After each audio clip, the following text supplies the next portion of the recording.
What is happening, budget builders, and welcome back to the 1962 Ford Fairlane Rescue. We found this car parked in a barn where it had been parked and forgotten in 1993. We pulled this thing out of there, we got it here, we got it to run, and at that point we found out it had some major issues and probably, most likely, the reason it was parked.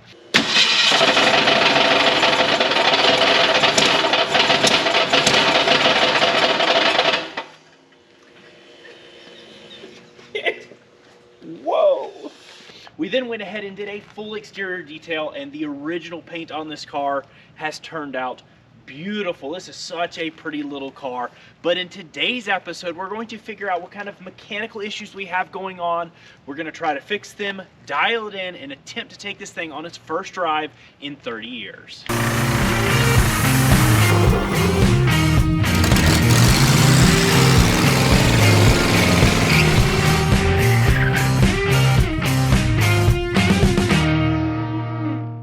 Now getting into this video, some of you may have seen in the community section, I put up a post thanking you all for last year. We had an incredible year last year. I just want to thank you all so much for watching, for commenting, liking, subscribing, and overall just supporting us, coming along with us on this journey as we rescue all these old forgotten cars. For the past almost 3 years, just shy of 3 years, May of 2020, it has supported myself and my family, my wife and 3 kids along this journey. But I have some big news, one of those big announcements. Come here. My dad has 4 days left of work at his job as a machinist. This is my dad, Chris, if you don't know. And after that, he's going to be full-time with us on the channel. We do a lot together, but it's going to be even more. We're going to be able to produce much more. We're going to knock these projects out. We're going to continue rescuing these cars.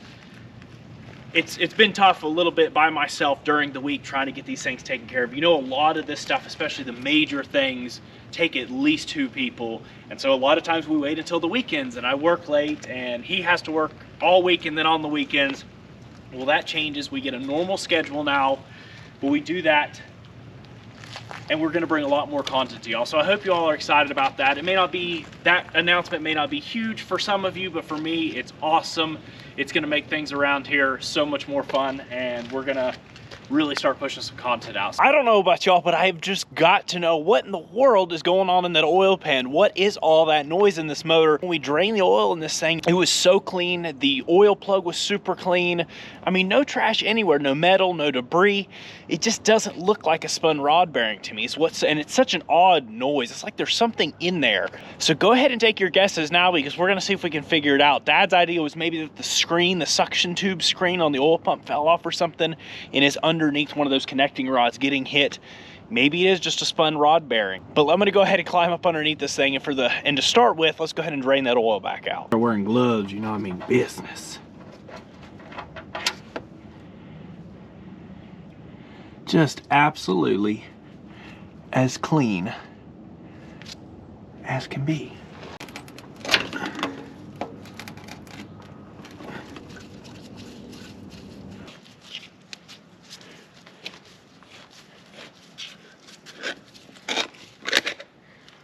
Cool.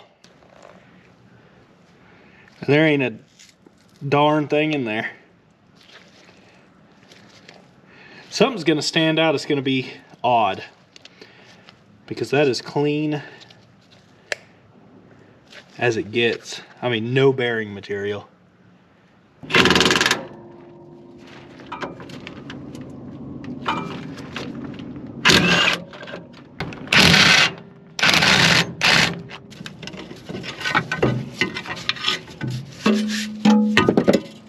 Get all these oil pan bolts pulled out now, but what's cool is we are able to pull that cross member, which just gives us so much more room. It's only 6 bolts, pretty easily accessible, and it comes right off. Now, what would only make this nicer is, of course, a lift. Someday.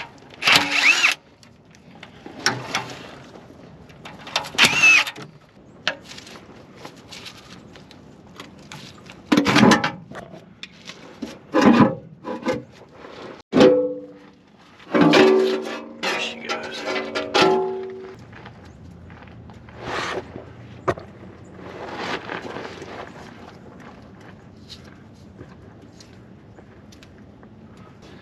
So the only thing I'm seeing here is this chain, like, extremely floppy. Okay, so I did finally figure out what we had going on. Just the tiniest bit of play, but that means we've probably got a spun rod bearing. It was tight. That's what's weird. When you first crank it, you know, it didn't make any noise, and then once it fires off, it gets going. But I'd say that's our problem. Let's see if we can get that main, see if we can get that cap off. Telling you, someday I'm gonna have a lift.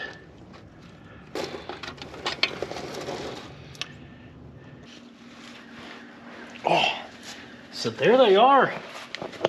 Definitely spun, but what's crazy is, look, still even has the part numbers. I mean, to me it looks like, I mean, it's just standard wear. It's a little extra worn on the inside. We're down to this, a couple chunks off, which is obviously where your little, the little end that connects into the connecting rod. But just so weird. Normally when they spin, they smoke them. I mean, this looks like, I wonder if maybe the oil was a little low. They went around a turn or something, and this thing just burnt up that very last bearing. But it was definitely spun. Now we know, you know, and that's why it makes sense. All the noise was there at the rear. But this looks like it's going to be a pretty simple fix. You can tell this thing's lower mileage. Like I said, to even have the part number still on the bearing is just wild to me. And even right there, I mean, the surface looks great, nice and smooth. You know, this is your softer metal. For a couple dollars for a set, went ahead and grabbed some Mel Clevite bearings. Tiniest little notch. I wonder if that's a small block thing. Oh yeah. See if we clip that in there. Super tight. Tolerances are great. I did go ahead and take a mic on the bottom of the crank. The crank is perfect size.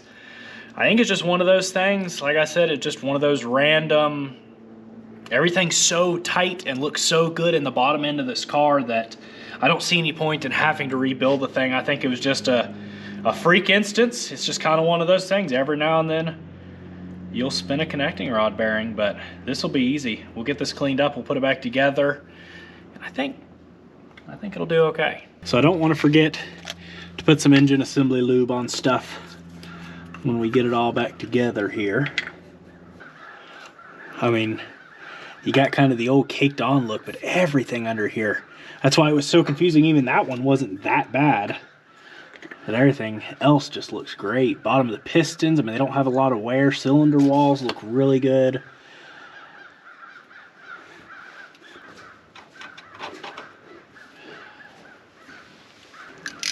We can get it snug up on there. Have it snug. We'll torque it to 22 foot-pounds.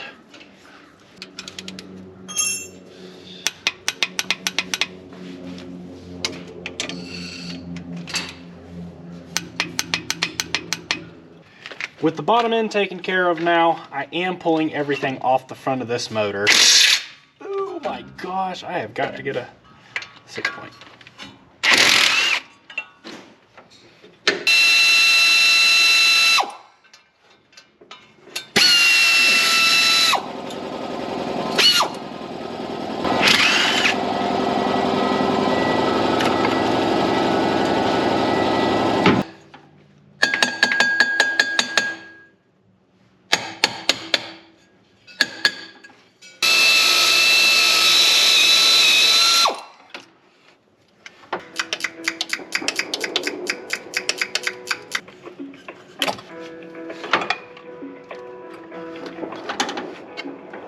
And that's because from underneath I did notice that right there. And I am truly surprised that this thing was actually even in time, because wow, that is horrendous.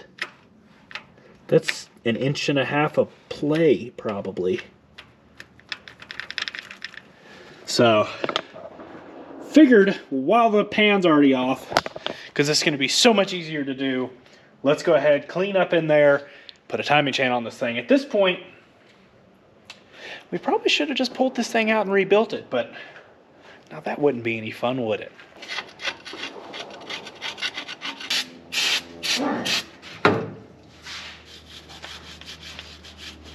So, of course, lining up our marks, #1 cylinder, compression stroke, top dead center, and surprisingly, we see our notch there and our notch there. The timing does line up, which, if we weren't replacing this chain, I think some run time, it probably would have skipped a tooth or 4.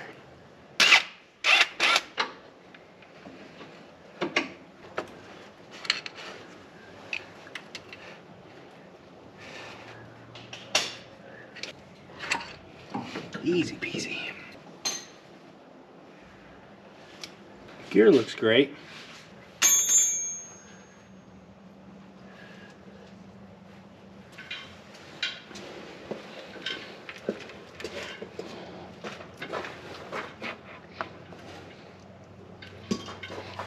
Balance.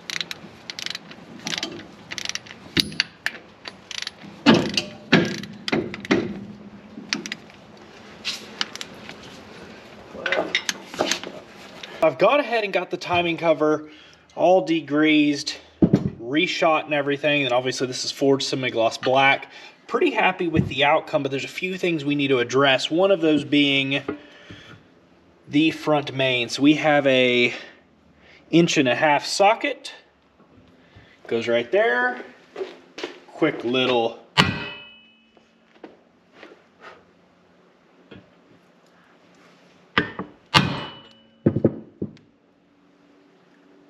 well, man, I was hoping that'd look smooth.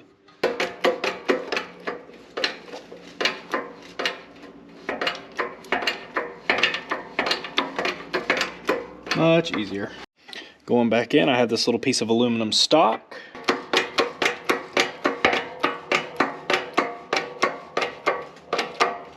Last thing here is that broken off water pump bolt. I could probably just leave it. Man, while I have this thing off, I sure do hate to have to deal with that later or deal with a leak. So let's see if we can get that thing out of there. They obviously weren't able to get it with vice grips, but that's worth a try, right?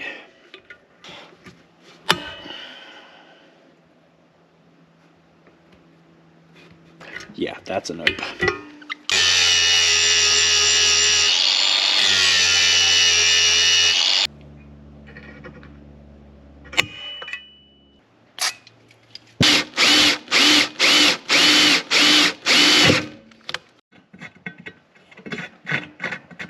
And this is a 5/16 18 bolt, and so there is our tap.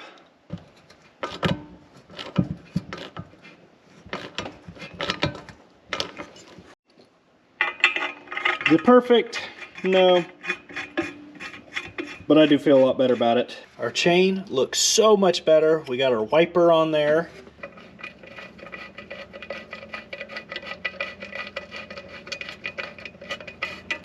One thing I like to do before snugging everything down, I've gone ahead and cleaned up our surface here on the harmonic balancer really good, but I like to go ahead and get it in place just so we know everything is good and centered up before we actually start tightening those bolts down all the way.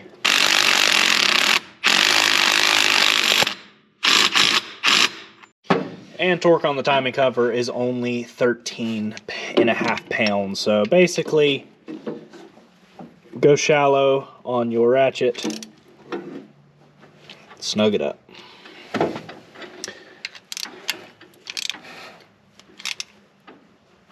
Before we go ahead and start reinstalling our pan, we might as well and get a new oil pump put on, because these things are only, what, $15. And it just drops out of there. Make sure you keep up with your little drive shaft here. We slide our new pump up. Now the new one does come with a gasket, because your seal's never going to be as perfect as it was from the factory. We can go ahead and reinstall the pickup screen and tube. You can see I did take the time to put it through the parts cleaner and get the screen really nice and clean, so we know we'll have good suction.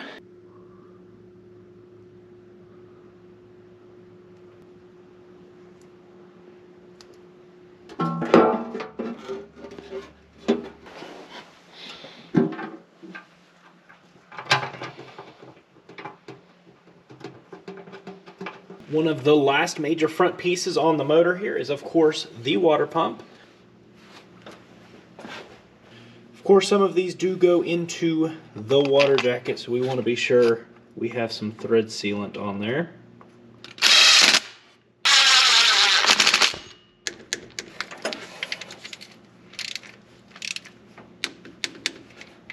We're all sealed up. We've got our new oil filter on. We are nice and full with oil.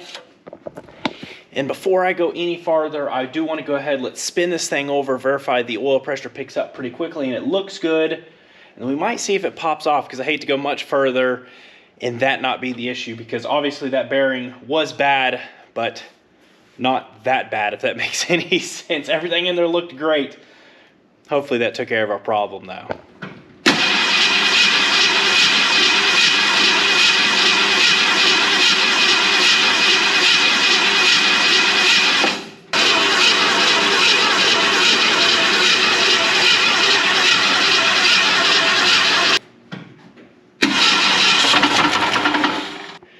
Well, I wanted to go ahead and give it a quick pop off because we did start getting oil flowing through there. That's good and bad. That's why everything looks pretty good in the bottom of the motor, because the noise is not coming from there.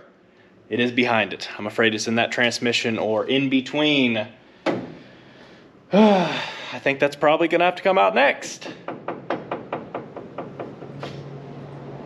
Sometimes it's the way it goes, but I am glad that everything did look as good as it did. It's kind of weird that bearing was like that, but the tolerances were so tight. I don't know. This is odd. Clearly not in the bottom of the pan though, and that's why we had no metal or any kind of contaminants in the oil filter or the oil pan. Let's go ahead and pull the drive shaft and go ahead and drop the transmission. So I'm not the sharpest tool in the shed. Can you see that bolt? Do you see how wallered out it is? Yes, the torque converter here is loose from the flywheel. That's why everything looks so good. I guess everything's nice and sealed up now. It definitely needed a timing chain anyways, so I can't complain. That makes me feel better about the motor, as nice as it was. But we need to address this. All of them are just completely loose and wallered out. There's metal shavings hanging out of it. What a goober head. All right, hold it there. Let me see if I can take this one nut loose. All right, holding it. Oh my goodness. Look at the whole flex. Oh my goodness. Did you not think to check that? Yes, but it sounded like a connect. Even people commented it sounded like a connecting rod. I sure thought it was. Look how loose this thing is. It's just, what the crap? That makes me so happy, but so sad, but so happy. Either way, it's gotta come out, right? Yes. Maybe if I can figure out what it's supposed to have, it must just have the wrong nuts on it. If it's not too destroyed, I might be able to put the right nut on it. And there is not a lick of Loctite on there. So this thing did have a transmission rebuild, I believe, and what it looks like to me, I bet it had a transmission rebuild. They probably drove it for a couple thousand miles before this thing loosened up. And then they thought it was a knock. But it looks like these are castle nuts, like lock nuts that they put on backwards. So it just bottomed out into the torque converter. Didn't actually tighten it down. What a weird thing to find. What? Went ahead and picked up the correct torque converter nuts. What I'm also gonna do, and it's kind of common practice, go ahead and put a little Loctite. Get our new nut, and you can see this is gonna be a whole lot different than that goofiness. It actually looks right in there.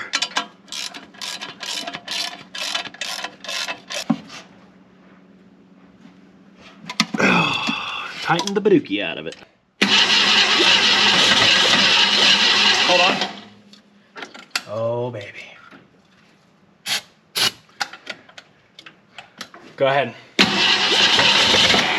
Oh, go ahead. Hold on. Hold on. I guess I should put the spark plug back in. It sounded okay for 7 cylinders. Got ahead of myself. Woo! My goodness. What a massive sigh of relief. Got our fuel system hooked back up for the time being because I did order a new fuel pump for it. It'll be in the morning. But I do want to fire this thing off once more, run it a little bit, and really get an idea of how it's sounding. But, oh, it's just getting better.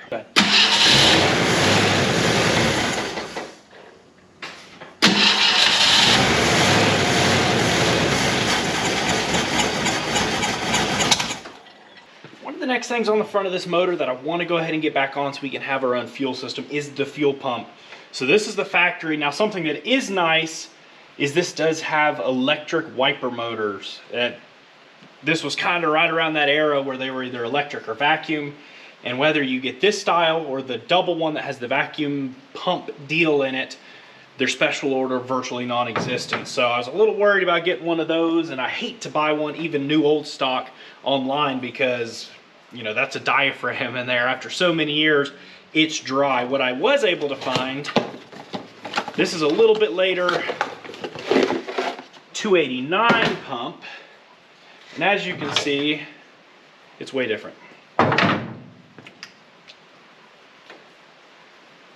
Now when I say different, it's the lever action, the lever there. It's not way different. It's actually almost identical. It's just a different bend. So what's kind of odd, all the research I've done, this style one with the almost straight out lever looks like a big block. So big block, 352, 390.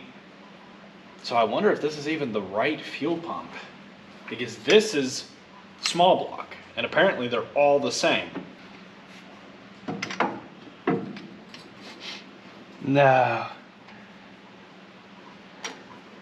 Okay, retry. Since all small block Fords are supposed to be the same and work with no issue, I did a little digging around, and so what this is a 1972, so very last of the non-smog junk Mustang 302 small block fuel pump. And so this is this should work really nice. Fuel inlet and then outlet. So this is going to use the factory line and everything to run it up.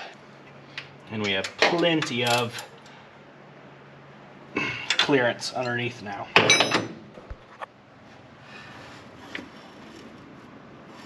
Going back on with our thermostat housing here, something I always like to do and something to consider is actually going ahead and just get a light amount of silicone and gluing in your thermostat, because with these aluminum housings, these like to fall out sometimes when you're trying to put them in there, and then you warp or break off the ears of these little housings.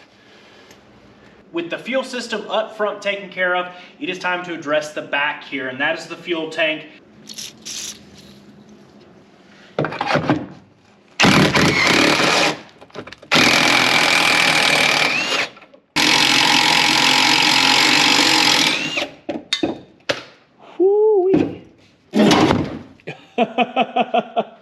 So a lot of times I like to try to save tanks, and I feel like the farther and farther we get away from when these things was parked, the worse they get.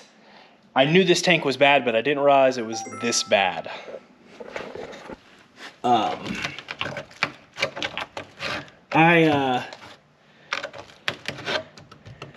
don't think we'd have saved this one. Oh my goodness.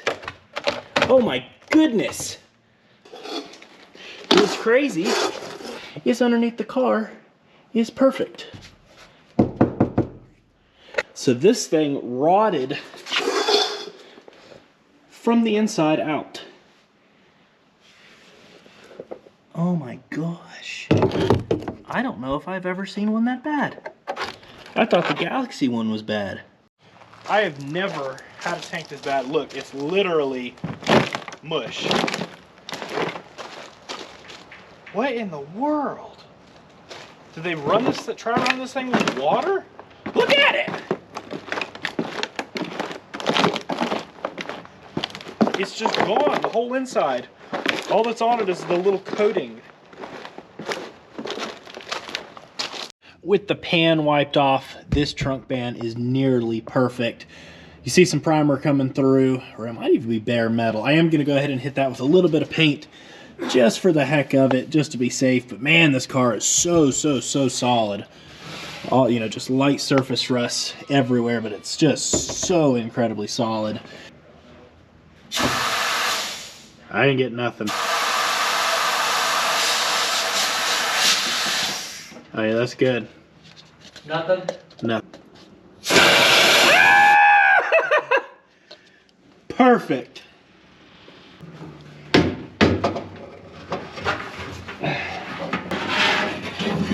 As we're going up in, Dad does have to line this thing up. In the filler net coal. And you can see I've put foam tape on the gas tank. I always like to do that just to make sure we don't end up with any little, ow, annoying rattles or anything.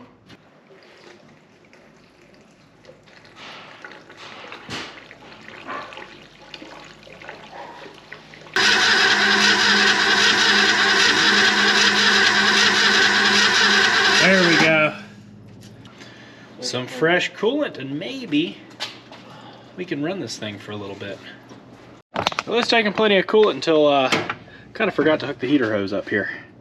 Think you can do it fast enough? You ready? Nope. Go.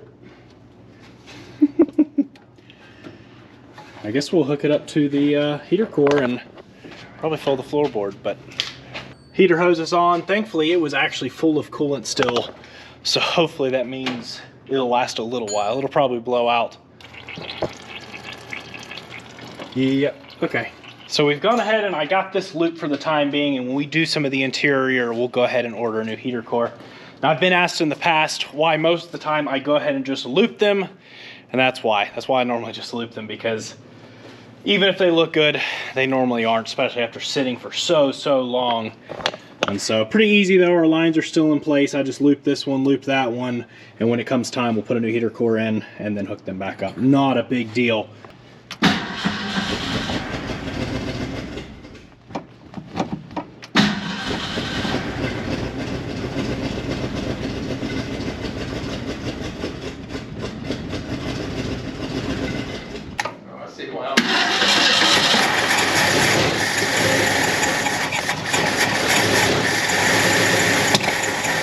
It is time to go ahead and time this thing. We searched everywhere trying to find the new timing light, and I don't know, it disappeared in here somewhere. So, Throwback Thursday. This is the timing light that I grew up on. This is my dad's timing light that my uncle gave him, I don't know, a long time, 20 years ago or so. This thing's probably like 40 years old, but it might work.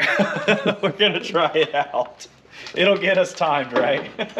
Not find anything on the timing for this. We're just gonna set it up to the normal 8 that they normally are, 8 before top dead center, and see how it runs. We may have to, depending on our overall timing, especially when we take it to drive, if we have any pinging or anything, we may have to back it off a little bit or whatever. But for now, let's go ahead and start it at 8.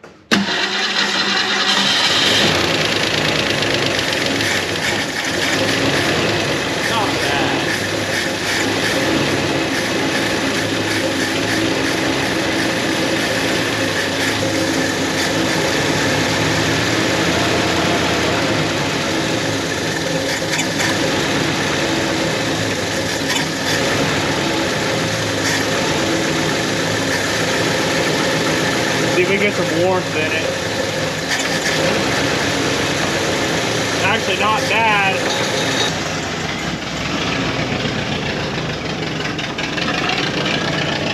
It's running good, good condensation and everything. The whole side of this exhaust is rusted away, so it's not sounding great. Motor sounds so healthy though. Getting some temp in it. Good oil pressure. Get a little temp in it, choke open, and we are idling. It's high right now, but Motor needs some braking time, especially when it's cold. Oh, I wish that exhaust didn't sound like that.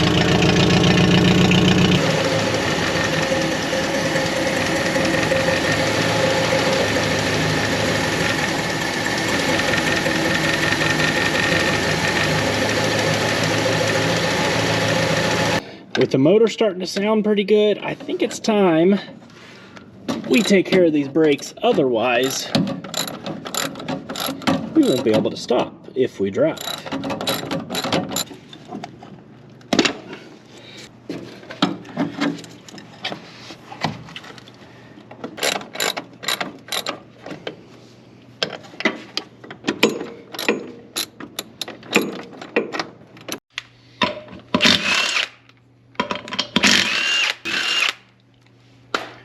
Now I know we've done this a few times, but if we have some newer viewers, I just like to every now and then go through at least one of these brakes and show you the process. Now they don't ever come off this easy. This is one we have already beaten. And not too bad in there either though. We have already done the other three, and I will say, this is by far the prettiest one. I don't even think we need a turn.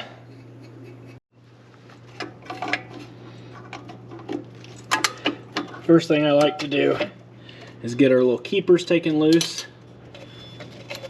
They just hold on this pin here, slide through, twist, and latch. Now, one thing you'll notice, once those start freeing up, it's going to loosen these up quite a bit, which will help us get them pulled off. Like so. Like so. Now what's kind of cool is, even though this is an earlier car, being a 62, it does have self-adjusters. And so you can kind of see how that goes into place for when we reinstall. And then once that's like that, kind of just take everything loose. Don't forget your little emergency brake here. And that just slides and pops out right there. And of course, the self-adjuster surprisingly is free up top, but quite rusty, so we'll clean and grease that. But these threads are frozen, and we have to make sure that is functioning as well. As you can see, brake fluid on both sides of the little push rods. And I imagine, oh yeah, rusty and wet. So that's why you replace them. They're only about $10. Nasty. Comes our wheel cylinder. While we're all apart, we might as well take the time to get it nice and clean in there.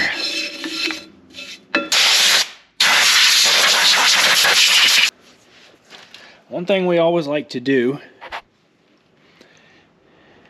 when we're going back together with these is grease your little ride points right here.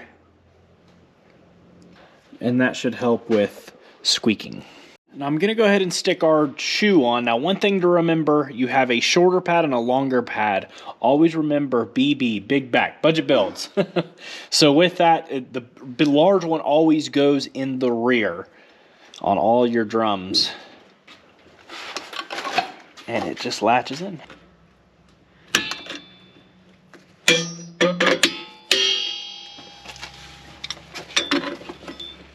Dad went ahead and got our adjuster freed up.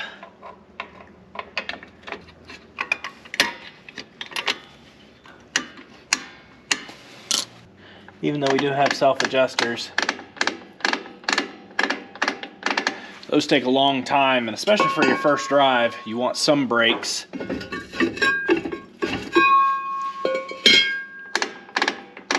So we'll adjust it out until we rub all the way around and have some resistance, but it still freely spins. Before hooking our new hose up there, we do want to take some air and blast it through our hose or line. Woohoo! and verify that it's clear. Wow, that's a lot of pedal. Alrighty, pump her up, please, sir. Hey,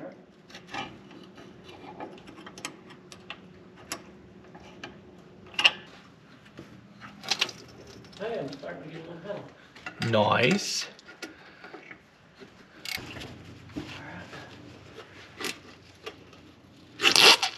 Ew.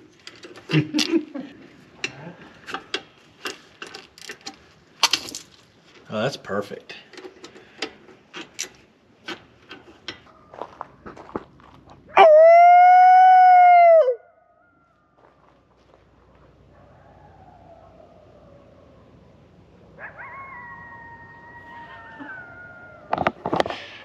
Little dang coyote's going crazy.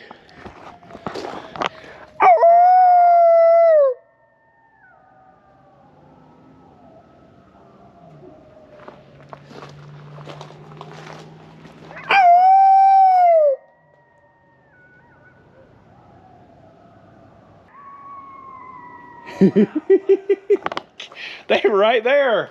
Hopefully I didn't get a cow. Alright. Oh! Right in my face. I told you I got a pretty good pedal. Alright. Nice, clean, smooth. It had a lot of air in it. Oh, really? Perfect. This thing's starting to run even better and better. It's pumping oil really strong. All of those lifters has pumped up and everything, and we're starting to make a mess. So it's time to go ahead and get our valve covers back on here. Now, one thing with that, we decided to go non-factory and ended up using the same silver like we did on that came factory on the 390s. And the reason being, the Ford blue that you get just does not match the original in any way, shape, or form. And it is so tacky. We tried it and it just does not look right in here. I feel like silver, the big thing is this is a black motor. So we went factory black like the motor would have been, and the blue just does not match and just does not look right. And so we're going silver with the valve covers. Now they're not perfect. May want to consider putting a nicer set down the road, but they're cleaned up. And it'll keep oil from splashing everywhere. But that fresh silver does look good.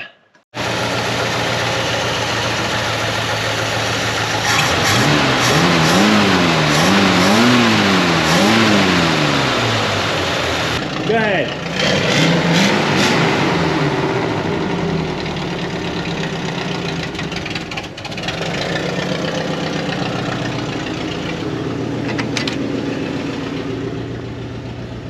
Generator kind of flickers on and off, so it's not charging. Tip gauge is working.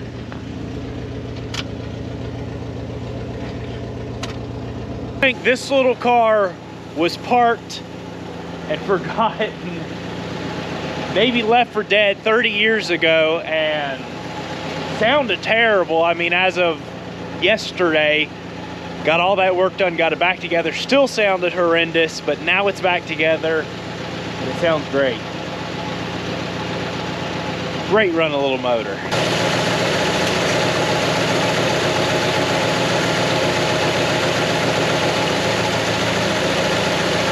seconds. Yeah. I think you got to burn out bolts.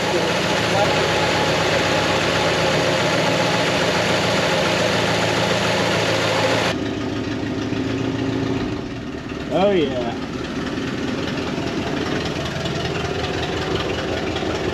We got forward and reverse. All we need is 2 speeds in the transmission. But I think she's gonna drive. See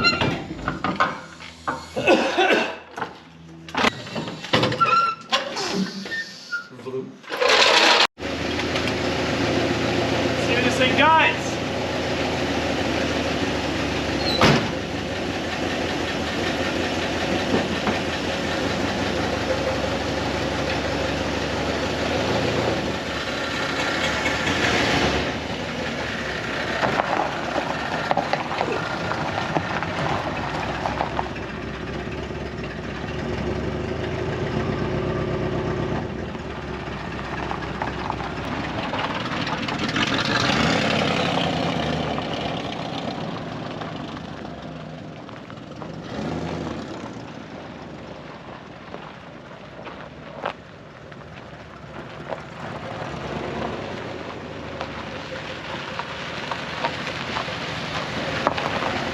Get in this thing. Oh my. You want to get in here? It's okay. Let me just, I'm one of those, oh, the turds. Look, all the turds came off. Just sit on those couple turds and you're fine. Okay, I'm sitting on turds. You can just sit on turds too. Oh my goodness. Sucks that exhaust sounds so bad, but it runs. There we go. That's nice.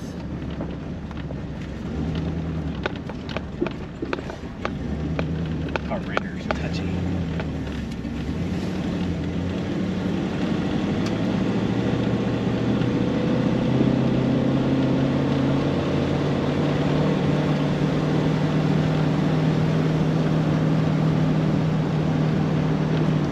Yeah, 2 gears! That's all we need. It's smooth. I guess we should have greased those bushings while I was under, or all the everything while we were underneath it, because it's a little noisy.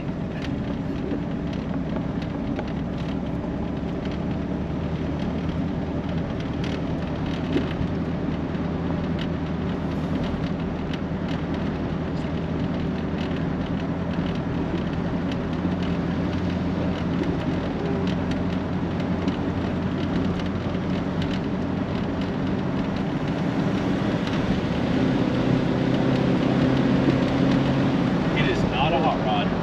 Did you latch the hood? No. No, I didn't think so.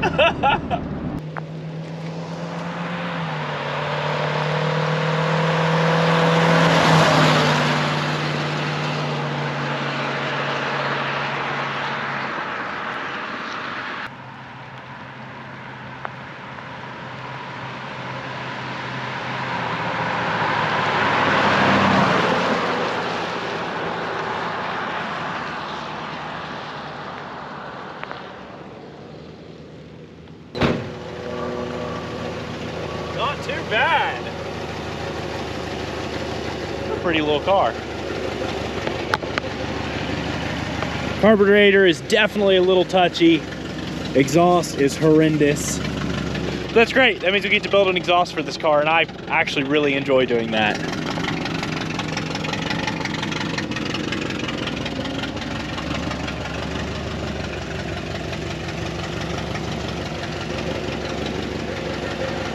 Well, it is cold and raining, so we're gonna get out of the weather, but that is going to wrap it up for this episode. I really hope you have enjoyed the rescue of this little 1962 Ford Fairlane to this point. This has been such a fun car to rescue. We did not expect it to turn out the way it has. Definitely some aggravations, a lot of nervousness going into this thing once we got it running. Had the big knock issue, which I find odd that we dropped the pan. It had a spun connecting rod bearing, but it wasn't that bad, but it definitely needed to be addressed. So it's almost like this car was telling us something. It was making that noise in the back saying, hey, you need to open this up, check me out, save me. So we did that, did the new timing chain, sealed everything back up, still had the knock, but of course it was that completely loose torque converter that we got tightened up. And now this car runs and drives awesome. This is a perfect little cruiser, going to town car. I feel like I need to be wearing a black tux in this thing, but I really hope you all have enjoyed and are excited for the news that Dad is coming on full-time to help us rescue these cars. But thank you all so much for watching, for liking, for subscribing. We really do appreciate it so incredibly much. And if you are new to this channel, have enjoyed this video, enjoys rescues like this, will it runs, restorations, and rebuilds, be sure to subscribe button, notification bell, go down in the comment section, leave a comment, and hit that like button. But that's gonna wrap it up. Peace out, and catch you all on the flip side.